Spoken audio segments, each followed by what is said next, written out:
Son las 7 de la mañana con 42 minutos. A propósito de temas económicos, vamos a tomar contacto con José de Gregorio, exministro, expresidente del Banco Central y actualmente decano de la Facultad de Economía y Negocios de la Universidad de Chile. José, ¿cómo está? Bienvenido, muy buenos días. Hola Polo, ¿qué tal? ¿Cómo estás? Vamos a conversar sobre varios temas, pero quería partir por el tema justamente del IMASEC. ¿Cómo podría calificar lo que está viviendo nuestro país en términos de crecimiento económico con esta caída tan importante de un 15,3%? Es muy malo, es muy cercano a lo que se estimaba también por el mercado. Yo creo que lo que tenía contemplado también el Banco Central en sus proyecciones para hablar de que este año la caída del producto puede estar en torno al 7%, pero es un fenómeno que uno debiera esperar, porque básicamente una inmensa mayoría de la población en Chile está impedida de ir a trabajar porque tenemos que cuidar nuestra salud. Esto no es un fenómeno, como siempre digo yo, una crisis financiera, una recesión o cae el precio del cobre y se pierde el trabajo. Aquí simplemente es una decisión que hemos tomado por una razón superior, que es la mantención de la vida y la salud, y es no trabajar. Y eso ha generado que respecto a 12 meses atrás, el PIB hoy día es 15% menor. Significa que hay bastante, la actividad económica no está completamente paralizada, pero obviamente es una cifra bastante inédita y que tiene impacto sobre el desempleo, el ingreso de los hogares, y también que tiene mucho impacto en con qué fuerza vamos a poder recuperarnos, porque en estos momentos quedan heridos. Se pierden empleo, hay empresas que tienen que cerrar. Hemos visto estos días despidos, ¿no es cierto?, en medios de comunicación, en un montón de cosas que uno lee sin tener los datos finos finales. Vemos que hay muchas heridas que se están abriendo durante esta crisis. Ahora, José, claro, a partir de la crisis y a partir de la necesidad, además de que las personas que se queden en sus casas, no salgan a trabajar, el gobierno ha puesto en marcha una serie de ayudas, ¿no es cierto? Está, el bono COVID, el ingreso familiar de emergencia, los apoyos a través de FOGAPE, de la ley de protección del empleo, etcétera. Pero se ha dicho mucho que hay un sector, particularmente de clase media, que no está recibiendo ningún tipo de ayuda o no está recibiendo las ayudas suficientes. Y ahí aparece justamente una propuesta de algunos parlamentarios, de hecho esto ya está tomando bastante fuerza a nivel del Congreso Nacional, para que las personas puedan retirar parte de sus ahorros de las AFP. Usted ha dicho, bueno, esto sí, efectivamente es algo posible de hacer, hay que hacerlo bien. Eso sí, ¿cuál sería su propuesta en términos de este retiro de fondos de la AFP que podrían utilizar las personas para enfrentar la emergencia? Tienes de partida toda la razón. Este es un fenómeno que está afectando a todos los chilenos. Hay una ley FOGAPE, que es lo que hemos visto en los datos, el crédito está aumentando, y lo mostraba el presidente del Banco Central, el crédito está aumentando, se está ayudando, muchas empresas se están endeudando para cambiar el temporal. Obviamente no sabemos cómo va a terminar, pero hay ingreso familiar de emergencia, hay ley de protección de empleo. Incluso mucha gente que pierde el trabajo, aunque no esté sujeta a ley de protección del empleo porque la empresa cerró, puede tener acceso al seguro de desempleo. Pero hay gente que no tiene nada.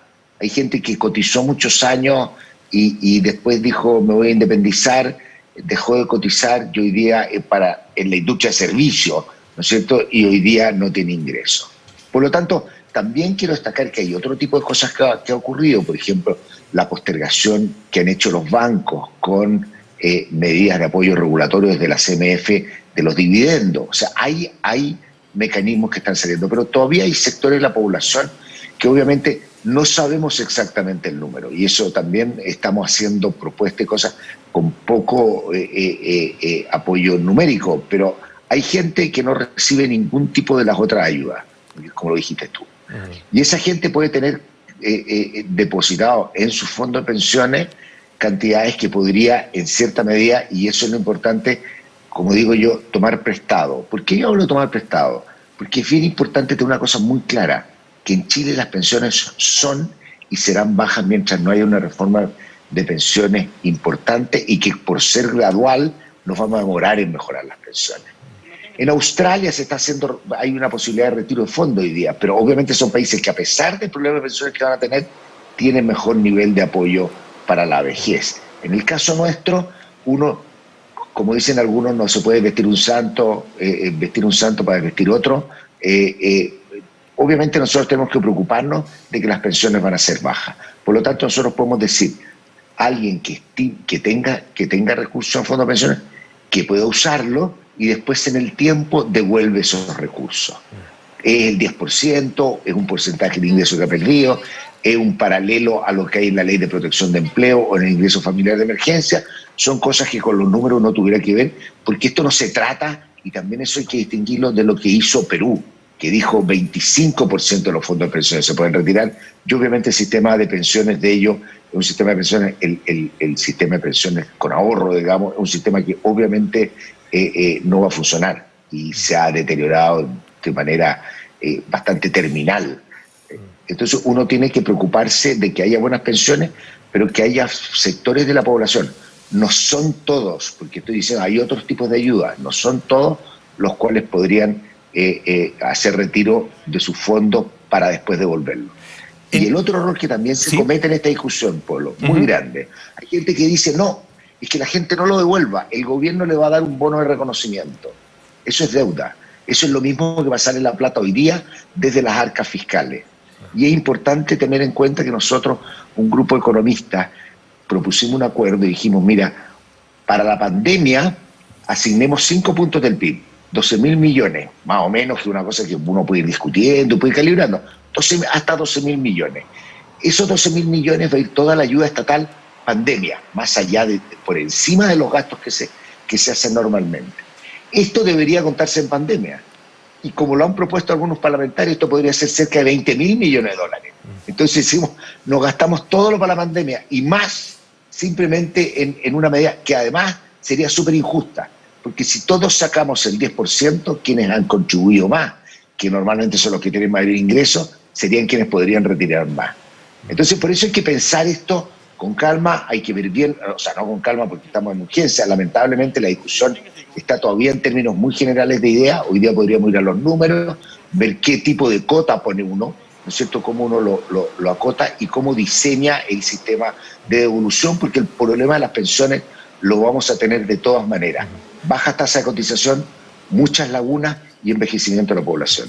Usted dice entonces, para entender bien, tiene una postura favorable al retiro, ¿no es cierto?, como una medida que podría efectivamente ponerse en práctica, pero eso contra una devolución que sería en el tiempo por parte del propio trabajador, no por parte del Estado, que es lo que están proponiendo efectivamente, tal como usted lo señalaba, algunos parlamentarios. Ese sería el marco, ¿no es cierto? Ese es el marco. Es importante también de que esto, hay mucha gente que dice que hagamos una deuda directa. Esto tampoco va a tener un DICOM, esto tampoco va a estar persiguiendo a la gente. Hay que hacerlo de manera sencilla. En la gente que es independiente, poder hacerlo. Acuérdate que hoy día uno por honorario hay que poner 10,75 retención, que sé yo, uno le podría subir a 12,75, por ejemplo, para ir enterando esos recursos, y la gente que paga cotizaciones directas se le saca desde su cotización. Lo importante, ahora, si alguien no lo entera, porque estaba a 3 años de jubilar y no consigue nunca más un trabajo y no vuelve a trabajar, obviamente a esa persona uno no la va a perseguir en el DICOM, pero va a tener menos pensión. Y eso que lo tenga claridad, además que tengamos mucha claridad en cómo calibramos también la ayuda. Porque esto no es de que uno diga, mira, yo voy a, si nosotros tenemos un pilar solidario, ¿no es cierto? Es decir, yo voy a retirar porque voy a tener el pilar solidario. Entonces, mientras otra gente que no retira, porque está preocupada de la jubilación, no va a tener eso. Hay que hacerlo bien justo, sobre todo desde el punto de vista distributivo, ¿no es cierto? Pero también hay que hacerlo, yo creo, hay que hacer algo. Hay quienes proponen otras cosas, no me convence la cosa del crédito, que va a pasar por un banco y le vamos a dar una garantía. Creo que es mucho más fácil y más barato esto otro. Y que sería simplemente, la persona hace un retiro, ¿no es cierto?, que habría que definir exactamente el monto. En el caso de la propuesta, la última propuesta que hay sobre la mesa, que la hizo el Partido por la Democracia, el PPD, es un monto entre 650.000 y 3 millones de pesos. El monto que sea, entonces, de acuerdo con su postura, lo podría retirar la persona ahora en uno o en más cuotas, digamos, y después lo va devolviendo con un aumento en su cotización.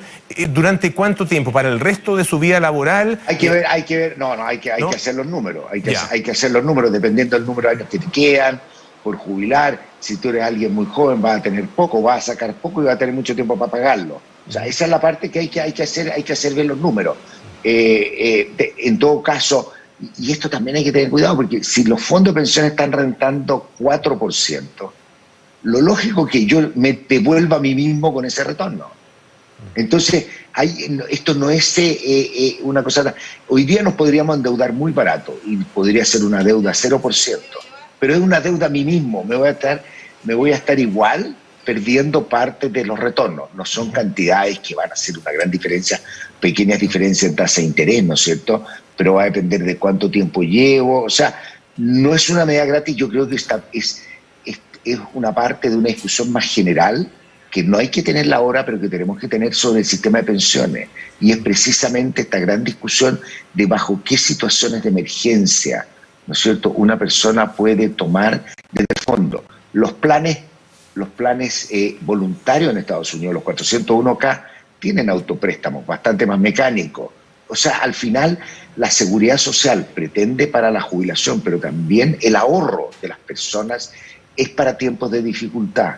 Y hoy día estamos viviendo un tiempo de dificultad absolutamente inédito. Y déjame agregarte otra cosa, porque en esto también... En Chile existe una cosa que se llama el APB, que usa clase media alta hacia arriba. El APB también uno podría permitir que se retirara del APB sin el castigo que se le da. Hay gente que tiene plata, ojo, ningún descuento tributario, o sea, no pensemos aquí que yo voy a estar dando un beneficio tributario, pero hay gente que ha ahorrado, y hay APB que se llama de clase media, en el cual hay una contribución del Estado, que si uno lo quiere sacar, es plata de uno, pero si uno la quiere sacar antes de la jubilación, te la castigan. Hoy día yo creo que, primero, nunca me convenció mucho ese castigo, pero hoy día perfectamente se podría hacer una excepción respecto de ese castigo y permitir que la gente retire. Ahora, si esa gente retira, ¿no es cierto?, y eso es como es voluntario, uno no es necesario que lo reponga, pero ¿por qué no permitir que en la parte de los fondos de pensiones no se pueda tomar un préstamo contra mí mismo? Y pagadero entonces a través de la cotización durante los años, dependiendo obviamente de cuánto le queda a la persona por jubilar, ¿no es cierto? ¿Cómo ve la disposición de parte del mundo económico cercano al gobierno, el mundo del oficialismo? Porque acá esto significa de alguna manera para ese mundo y para algunos, sobre todo probablemente los más ortodoxos, ¿no es cierto?, contravenir un principio casi sagrado de que los fondos de pensiones son para pensiones y no se deben tocar bajo ninguna circunstancia. Y ese principio se ha defendido con mucha fuerza. Esto obviamente implica violentar ese principio. ¿Cómo ve la disposición en ese mundo? Mira, yo te voy a decir que empecé yo a pensar, empecé a pensar en este tema y darle vuelta a esta solución después de que habíamos terminado nosotros esta propuesta de los economistas. Yo empecé a mirarlo con bastante cuidado después de que Carmen Pagé, una destacada economista, a quien conozco hace muchos años, en el BID hizo un planteamiento, me fui a leer los documentos del BID, estuve revisando cosas de la OECD, estuve viendo la experiencia de otros países. Esta cosa que es un principio ortodoxo es propio de gente que no piensa bien. O sea, esta cosa de que es el principio sagrado, estas cosas, los principios sagrados en economía, uno tiene que entender. El ahorro es para la vejez. ¿Y por qué lo hacemos para la vejez? Porque sabemos que la gente subahorra durante su periodo de trabajo y llega a la vejez sin recursos. Y eso genera un montón de tensión en la economía, la gente pide, y eso es completamente justificado. Pero ¿para qué ahorramos para la vejez? Para que la gente tenga durante toda su vida algún nivel de consumo relativamente más parejo. No es que lleguemos a la vejez y nos vamos a morir de hambre. Pero lo mismo concepto de ahorro podemos trasladarlo a situaciones de emergencia y situaciones extremas. Hay gente que se muere, que tiene cáncer terminal, todavía se está discutiendo eso y no se ha resuelto. Hay gente que tiene cáncer terminal, o sea, ojalá hubiera un milagro y se salvara, ¿no es cierto? Pero hay gente que está detectada y tiene 50 años.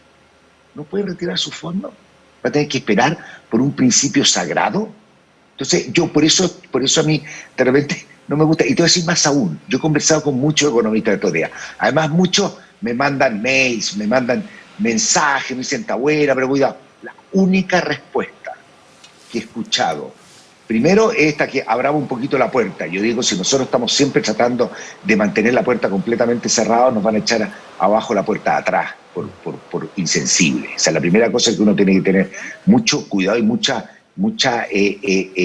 madurez en términos de política pública, ¿no es cierto? Lo mismo me pasaba en la discusión de los bonos del Banco Central, que esto es abrir la puerta, además con argumentos bastante débiles. Pero el argumento que yo he escuchado a varias personas que dicen, y que no deja de ser interesante, ahora es preocupante que lo digan igual, dicen, ¿sabes lo que pasa?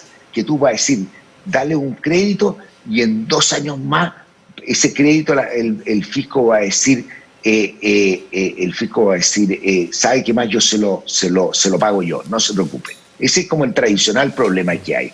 Pero eso depende de una discusión madura hoy, y eso es tener mucha desconfianza también en nuestra capacidad de cumplir principios y de cumplir compromisos. Porque de nuevo, si en 2 años más yo digo le voy a devolver esto y lo voy a cancelar, ¿no es cierto? Empiezan a discutir lo que pasa con el tema del CAE. El CAE tenía un montón de distorsiones, por eso hay que hacer, y ajuste al CAE había que hacer, en el caso de los créditos universitarios.